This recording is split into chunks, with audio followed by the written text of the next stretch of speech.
మరి నిన్ను వీళ్ళు ఇన్ని మాటలు అన్నారు కదా, నీ నీ అవకాశం నీకు చూపిస్తాం, బఫూన్ మెట్లు పెట్టుకో, చీర కట్టుకో,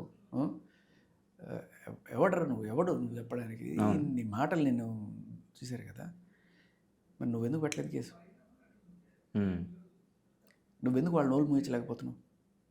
ఇంకా స్టిల్ వాళ్ళు చెలరేగిపోతూ వాళ్ళే కేసులు పెడుతూ, అంటే మేమే అది కళ్ళే చేసినమాట, అడ్డే నువ్వే తిట్టేసి, నువ్వే కొట్టేసి, నువ్వే గుద్దేసి, నువ్వే కారు గుద్దేసి, నువ్వే తిట్టేస్తావు నన్ను అన్నట్టుగా ఆయన ఎవ్వరిని అనలా, ఈవిడే తిట్టింది, ఈవిడే కేసులు పెడుతుంది.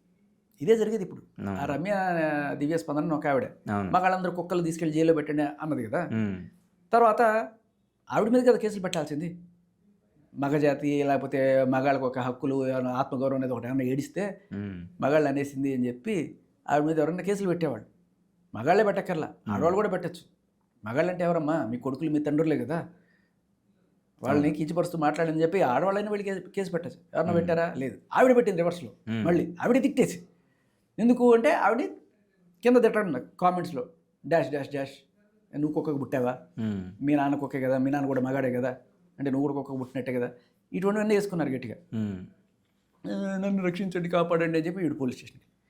సేమ్ జస్ట్ లైక్ వీడు ఇలా కామెంట్లు పెట్టి మళ్ళీ పోలీస్ స్టేషన్లో అందరు తిట్టేస్తున్నారు బాబోయ్, నన్ను బెదిరించేస్తున్నారు బాబోయ్, అడుసు తొక్కనేలా, కాలు కడుగునేలా. బట్ మీరు చేసిన తప్పుకి ఎవడు మీ మీద కేసులు పెట్టట్లేదు, కానీ మీరు తప్పు చేసేసి ఆ తప్పుని తప్పు అని చెప్పిన వాళ్ళ మీద మీరు కేసులు పెట్టి వీళ్ళ నోరు మోయించి రైట్ తప్పుని రైట్ చేసే ప్రయత్నం చేసుకుంటారు.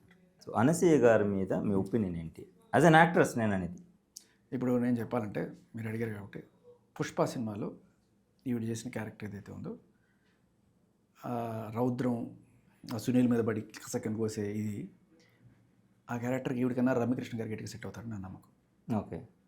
జస్ట్ లైక్ అదేదో సినిమాలో సినిమాలో శ్రీదేవి గారు మన బాహుబలిలో ఈ క్యారెక్టర్కి అడిగాట, రమ్యకృష్ణ గారి క్యారెక్టర్కి అడిగాట. జస్ట్ ఇమాజిన్ ఆ క్యారెక్టర్ శ్రీదేవి చేస్తే ఎలా ఉండేది? జనరల్గా చాలామందికి ఆ రౌద్రానికి అది సరిపోలేదు. రైట్. సో రమ్యకృష్ణ గారి క్యారెక్టర్ అనిపించింది. సో నాకు అలా ఆ క్యారెక్టర్కి రమ్యకృష్ణ గారు అయితే ఇంకా ఎటుగా పండించేవాళ్ళు, ఇంకా కొంచెం ఉండాలనిపించింది. సరే, నాట్ బ్యాడ్, నాట్ గ్రేట్ అని నేను చెప్పను, కానీ నాట్ బ్యాడ్.